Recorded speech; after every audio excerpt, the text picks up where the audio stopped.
Students, કેમ છો બધા? એકદમ મજામાં હશો બધા? તો આજે આપણે ધોરણ 10 વિજ્ઞાનની વાત કરવાની છે. તો ગયા વિડીયોમાં આપણે વિજ્ઞાન અંતર્ગત પ્રકરણ બીજો એસિડ, બેઝ અને ક્ષારમાં થોડી ચર્ચા કરેલી. એમાં એસિડ અને બેઝ કેટલા નિર્બળ છે કે કેટલા પ્રબળ છે, કેમ ચકાસી શકાય એની વાત કરેલી. પછી આપણે ક્ષાર વિશે જોયેલું કે ક્ષાર પરિવાર શું છે, ક્ષાર શેના બનેલા હોય છે, એસિડ અને બેઝ છે એની પીએચ છે એ આપણા પાચન તંત્રમાં કે વનસ્પતિમાં કે પ્રાણીઓમાં કઈ રીતે અસર કરે છે. એના સિવાય પીએચ ની વધારાથી કે ઘટાડાથી, જમીનની પીએચ થી વધારા કે ઘટાડાથી શું ફેરફાર થાય છે એ પણ આપણે ચર્ચા કરી ગયેલા. હવે જ્યારે આપણે ક્ષાર પરિવારની વાત કરેલી કે ક્ષાર શેના બનેલા હોય છે એની વાત કરેલી, ત્યારે આપણે ચર્ચા કરેલી કે આ ક્ષારો છે એ કેટલાક રસાયણો બનાવવા માટે ઉપયોગી છે. તે અલગ અલગ પ્રકારના રસાયણો બનાવવા માટે વપરાતા હોય છે. એમાંથી મુખ્યત્વે વપરાતો ક્ષાર એટલે કે સામાન્ય ક્ષાર છે NaCl, જેને આપણે સોડિયમ ક્લોરાઇડ કહીએ છીએ અને જે આપણા ઘરગથ્થુ ઉપયોગમાં મીઠા તરીકે ઉપયોગમાં લેવાતો હોય છે. તો આજે ચર્ચા કરવાની છે કે આ જે સામાન્ય ક્ષાર છે એટલે કે NaCl છે એ કયા કયા પ્રકારના રસાયણો બનાવવામાં કઈ રીતે ઉપયોગી છે. તો સૌથી પહેલો પોઈન્ટ છે ક્ષાર રસાયણો બનાવવા માટેની કાચી સામગ્રી તરીકે. તો આ જે ક્ષાર છે NaCl ધોવાના સોડા બનાવવા માટે, ખાવાના સોડા બનાવવા માટે, NaOH એટલે કે સોડિયમ હાઇડ્રોક્સાઇડ બનાવવા માટે વગેરે જેવા અલગ અલગ પદાર્થો, વિરંજન પાવડર છે તો એ બનાવવા માટે કઈ રીતે ઉપયોગી છે એ પ્રક્રિયામાં પ્રક્રિયક તરીકે એટલે કે કાચી સામગ્રી તરીકે NaCl વપરાય અને કઈ રીતે મુખ્ય પ્રોડક્ટ છે એટલે કે જે નિપજ છે, વિરંજન પાવડર છે કે ખાવાનો કે ધોવાનો સોડા છે એ કેવી રીતે બને છે, સૌથી પહેલા એની ચર્ચા કરવાની છે. અને આ દરેક પદાર્થો જે મેં વાત કરી, વિરંજન પાવડર છે, ખાવાનો સોડા છે, ધોવાનો સોડા છે, એના ઉપયોગો શું છે એની પણ ચર્ચા કરવાની છે. અને એના પછીનો મુદ્દો છે ક્ષારના સ્ફટિક શુષ્ક હોય છે કે નહીં. ક્ષાર છે એના સ્ફટિકો છે એ શુષ્ક એટલે પાણી નિહોણા, પાણી વગરના હોય છે કે પાણી ધરાવતા હોય છે એના માટેની એક પ્રવૃત્તિ છે. અને એના આધારે આપણે તારણ ઉપર આવીને નક્કી કરવાનું છે કે ક્ષારના સ્ફટિકો શુષ્ક હોય છે કે પાણી ધરાવતા હોય છે. અને પ્લાસ્ટર ઓફ પેરિસ શું છે અને કઈ રીતે કાર્ય કરે છે, શેનો બનેલો છે અને કેમ ઉપયોગમાં લેવાય છે, એ આ પાઠનો છેલ્લો મુદ્દો છે. તો સૌથી પહેલા આપણે શરૂઆત કરીએ કે ક્ષાર જે છે એ રસાયણો બનાવવા માટે કઈ રીતે ઉપયોગી છે.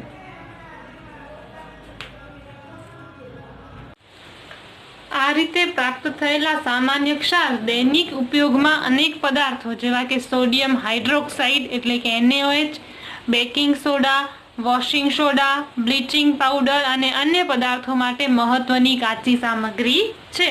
સોડિયમ હાઇડ્રોક્સાઇડ બનાવવું હોય, બેકિંગ સોડા આપણે જે ઘરમાં રસોઈમાં વપરાતો સોડા છે એ બનાવવા માટે, વોશિંગ સોડા કપડાં ધોવાનો પાવડર બનાવવા માટે, બ્લીચિંગ પાવડર એટલે શું, જે આપણે સફેદ રંગના કપડા ઉપર કોઈ રંગ લાગી ગયો હોય તો એ રંગને દૂર કરવા માટે જે પાવડરનો યુઝ કરીએ બ્લીચિંગ પાવડર.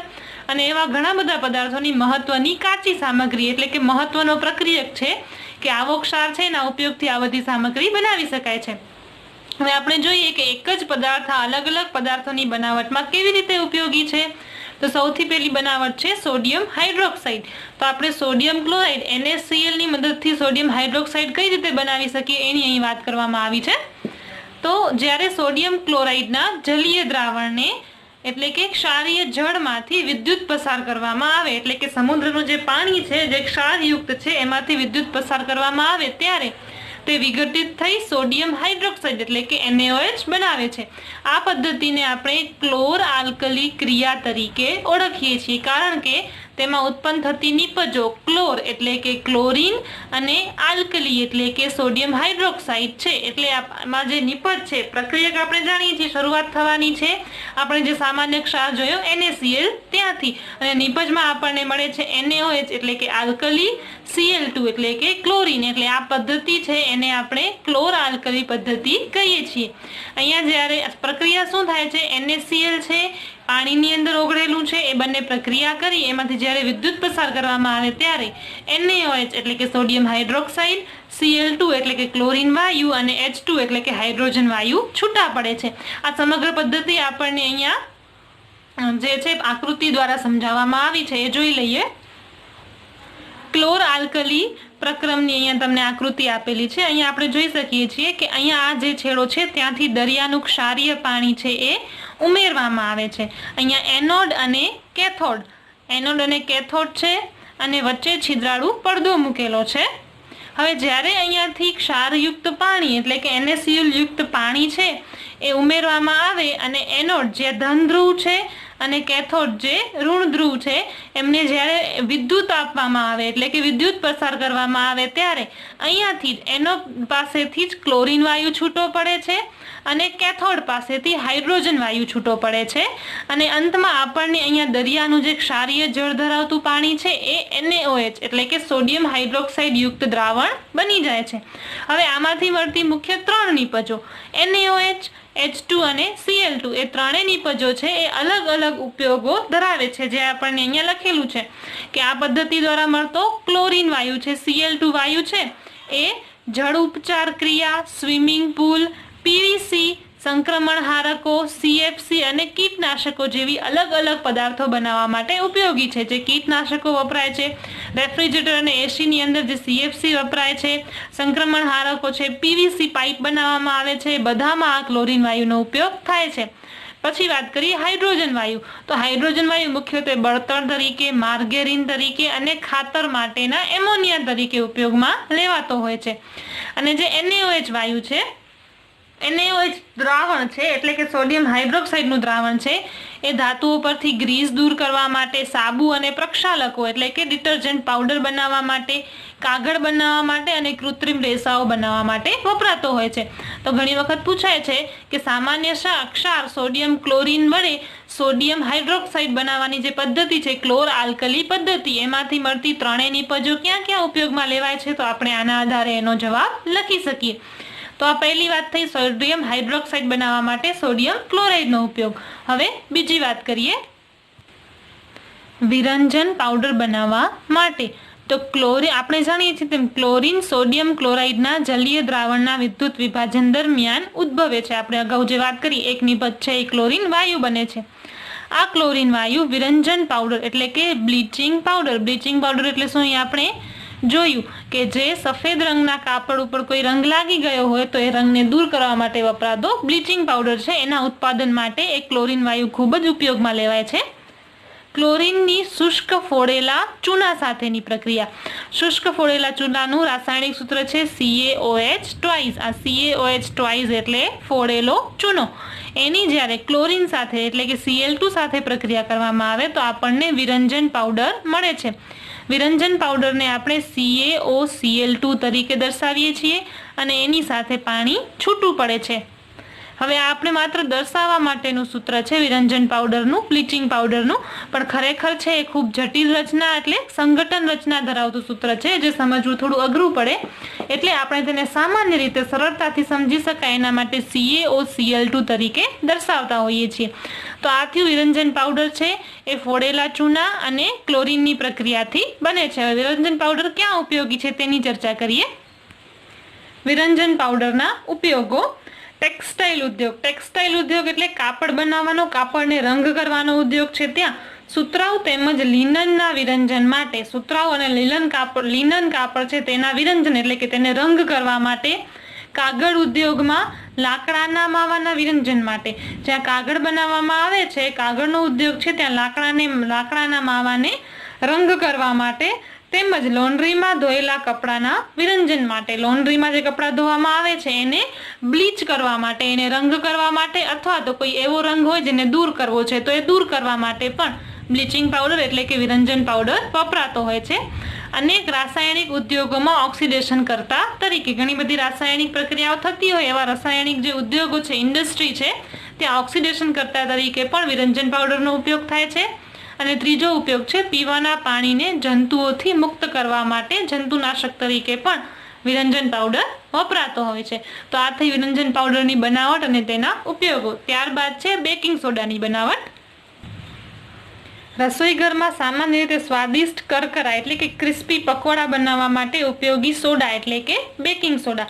કેટલીક વાર ઝડપી ખોરાક રાંધવા માટે પણ તેનો ઉપયોગ કરવામાં આવે છે. આપણે આપણા રસોડાની વાત કરીએ તો જે બેકિંગ સોડા છે આપણે ઢોકળા કે ઇડલી જેવી વસ્તુઓ બનાવવા માટે વાપરતા હોઈએ છીએ. કેક બનાવવા માટે પણ બેકિંગ સોડાનો ઉપયોગ થતો હોય છે.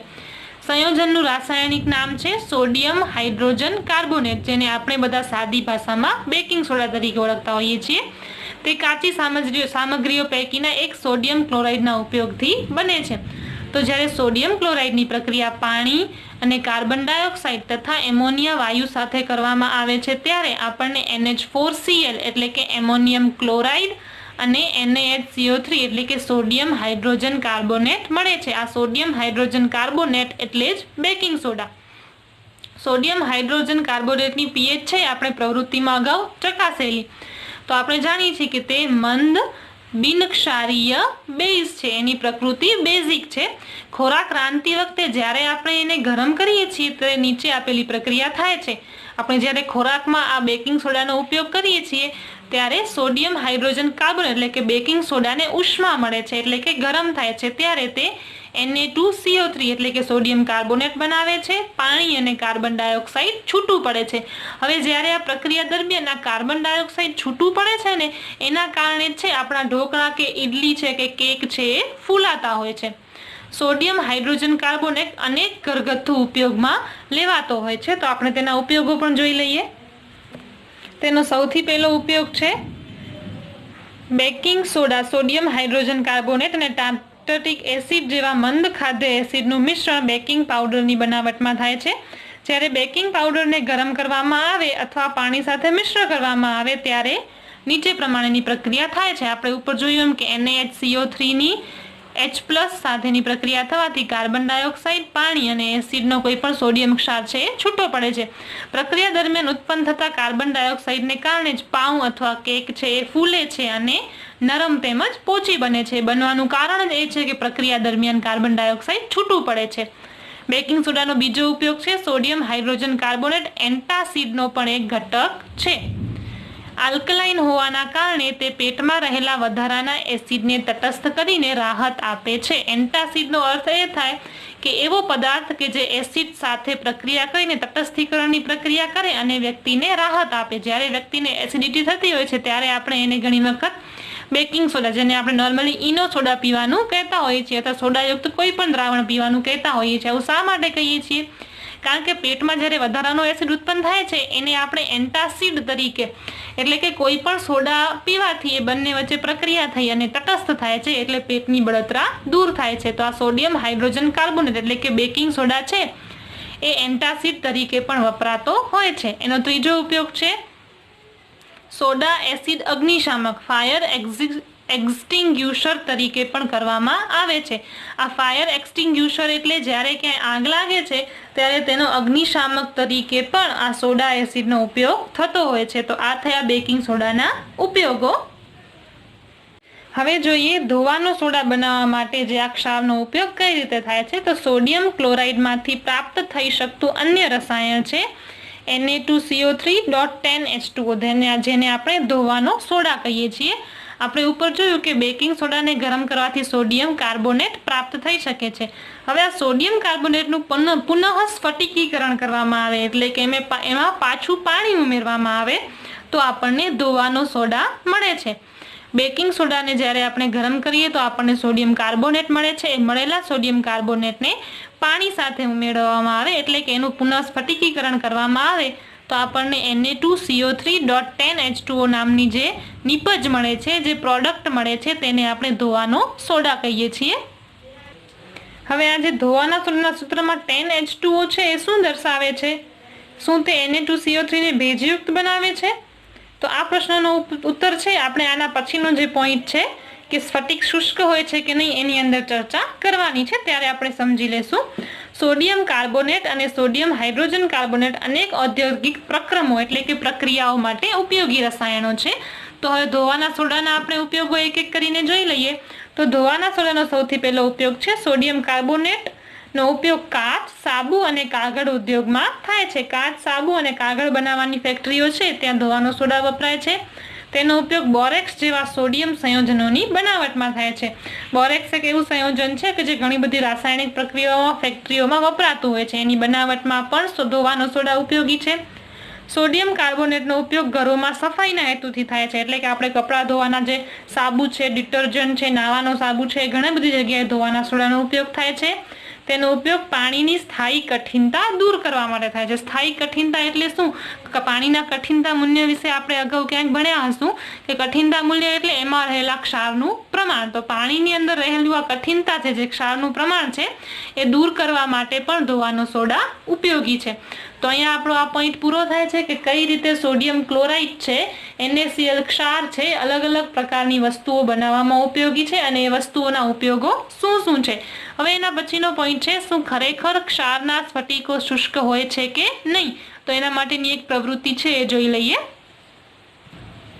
પ્રવૃત્તિમાં કહ્યું છે કે શુષ્ક કસનળીમાં કોપર સલ્ફેટના થોડાક સ્ફટિકો લઈ અને તેને ગરમ કરવાનું છે. આપણે અહીંયા આકૃતિમાં જોઈ શકીએ છીએ કે કસનળીની અંદર કોપર સલ્ફેટના કેટલાક સ્ફટિકો લઈ તેને આપણે છે સાધનની મદદથી પકડી અને બર્નર પર ગરમ કરવાનું છે. કોપર સલ્ફેટને ગરમ કર્યા બાદ તેનો રંગ કેવો બદલાય છે એ આપણે જોવાનું છે. તો આપણે જાણીએ છીએ કે કોપર સલ્ફેટના સ્ફટિકો છે એ વાદળી રંગના હોય છે અને તેનું રંગ પરિવર્તન થઈ અને તે સફેદ બને છે. તો કોપર સલ્ફેટના સ્ફટિકો છે એ વાદળીમાંથી સફેદ બની જાય છે. હવે પછીનો પ્રશ્ન, શું તમને કસનળીમાં પાણીના ટીપા દેખાય છે? તો તે ક્યાંથી આવ્યા હશે? તો જ્યારે આપણે પ્રવૃત્તિ આ લેબની અંદર કરીએ છીએ ત્યારે આપણે કસનળીમાં પાણીના ટીપા બાજી ગયેલા કે થીજી ગયેલા જોઈ શકીએ છીએ. આવું થવાનું કારણ એ છે કે કોપર સલ્ફેટના સ્ફટિકો છે એ પાણી ધરાવે છે. એના સૂત્રમાં જ લખેલું છે CuSO4.5H2O, એટલે કોપર સલ્ફેટનો એક અણુ 5 પાણીના અણુ ધરાવતો હોય છે. હવે ગરમ કરવાથી જે આ પાણી છે એના સ્વરૂપમાં બદલાવ આવે છે અને તે વરાળ સ્વરૂપે ફેલાય છે અને જે કસનળીની સપાટી છે તેના પર ચોંટી જાય છે. ગરમ કર્યા પછીના કોપર સલ્ફેટના નમૂના છે એમાં આપણે 1-2 પાણીના ટીપા પાછા ઉમેરીએ તો આપણે જોઈ શકીશું કે જે રંગ છે એ પાછો આવી જાય, એટલે કે સફેદ રંગના સ્ફટિક બની ગયા હતા એમાં 2-3 ટીપા પાણીના ઉમેરવાથી તે પાછા વાદળી રંગના બની જાય છે. કોપર સલ્ફેટ જે છે કોપર સલ્ફેટ સ્ફટિક છે એનું રાસાયણિક સૂત્ર આપણને લખવાનું કહ્યું છે. તો રાસાયણિક સૂત્ર આપણે અહીંયા લખ્યું એમ CuSO4.5H2O એનું રાસાયણિક સૂત્ર છે. એને ગરમ કરતા પાણી ઉડી જવાથી તેના રંગમાં ફેરફાર જોવા મળે છે. જ્યારે પાણી પાછું નાખો ત્યારે પણ તેની અંદર પાછો રંગ જે હોય છે એનો મૂળ રંગ પાછો આવી જાય છે.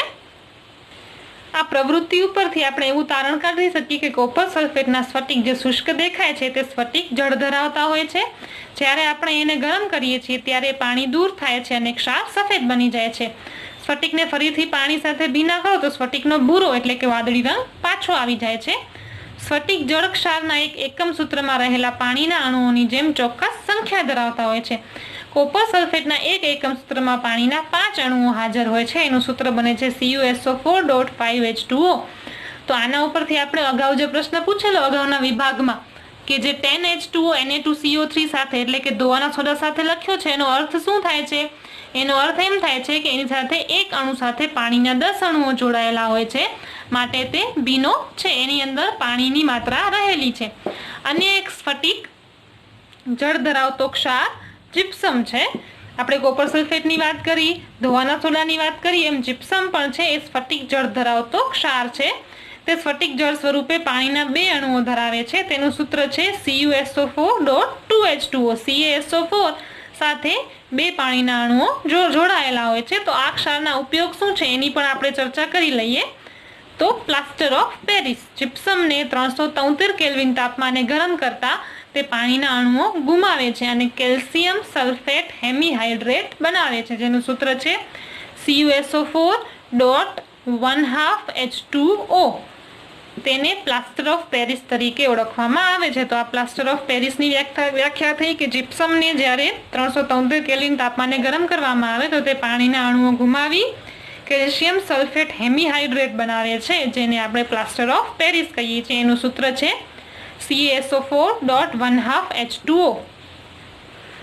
આ પ્લાસ્ટર ઓફ પેરિસ છે તેનો ઉપયોગ દાક્તરો ભાંગી ગયેલા હાડકાને યોગ્ય સ્થિતિમાં ગોઠવવા માટે પ્લાસ્ટર તરીકે કરતા હોય છે. આ વાતથી આપણે વાકેફ છીએ કે પ્લાસ્ટર કોને કહેવાય. કોઈનો હાથ ભાંગી જાય ડૉક્ટર તેને પ્લાસ્ટર બાંધી આપે ત્યાં જે પદાર્થ વપરાય છે એ છે plaster of Paris. Plaster of Paris સફેદ પાવડર છે અને પાણી સાથે મિશ્ર કરતા તે ફરી એકવાર સખત ઘન પદાર્થ જીપ્સમમાં ફેરવાઈ જાય છે. પ્લાસ્ટર ઓફ પેરિસ પાવડર સ્વરૂપે હોય અને પાણી સાથે આપણે મિશ્ર કરીએ તો પાછો તે સખત પદાર્થ જીપ્સમ બની જાય છે અને હાથ ઉપર કે હાડકા ઉપર સખત રીતે ચોંટી જાય છે. પ્લાસ્ટર ઓફ પેરિસની અહીંયા પ્રક્રિયા આપેલી છે કે CuSO4.12H2O ને જ્યારે 1.5 એટલે કે 1.5 H2O ના 1.5 અણુ સાથે એટલે 1 અને અડધો અણુ સાથે પ્રક્રિયા કરવામાં આવે તો પાછો CaSO4.2 H2O એટલે કે જીપ્સમ બની જાય છે.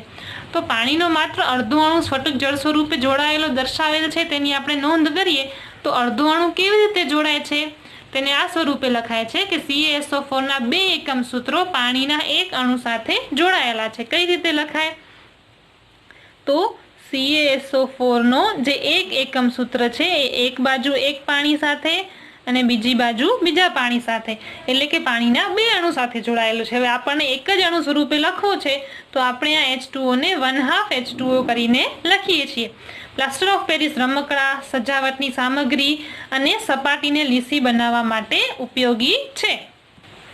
હવે આ કેલ્શિયમ સલ્ફેટ હેમીહાઇડ્રેટ છે એનો મોટા ભાગનો ઉપયોગ પ્લાસ્ટર તરીકે થતો હોવાથી અને પ્લાસ્ટર ઓફ પેરિસ તરીકે પણ ઓળખવામાં આવે છે. તો આજના વિડીયોમાં આપણે ચર્ચા કરી સામાન્ય ક્ષાર રસાયણો માટેની કાચી સામગ્રી તરીકે, જેમાં સૌથી પહેલા સોડિયમ હાઇડ્રોક્સાઇડની બનાવટમાં, વિરંજન પાવડરની બનાવટમાં, બેકિંગ સોડાની બનાવટમાં, ધોવાના સોડાની બનાવટમાં અને ત્યારબાદ જોયું કે ખરેખર ક્ષારના સ્ફટિક શુષ્ક હોય છે કે નહીં, અને ત્યારબાદ જીપ્સમ શું છે અને પ્લાસ્ટર ઓફ પેરિસ શું છે અને તેના ઉપયોગો. તો અહીંયા આપણે ધોરણ 10 વિજ્ઞાનનો બીજો પાઠ છે એસિડ, બેઝ અને ક્ષાર પૂરો થાય છે. આવતા વિડીયોથી આપણે એક નવા એકમની એક નવા પાઠની શરૂઆત કરીશું. Thank you.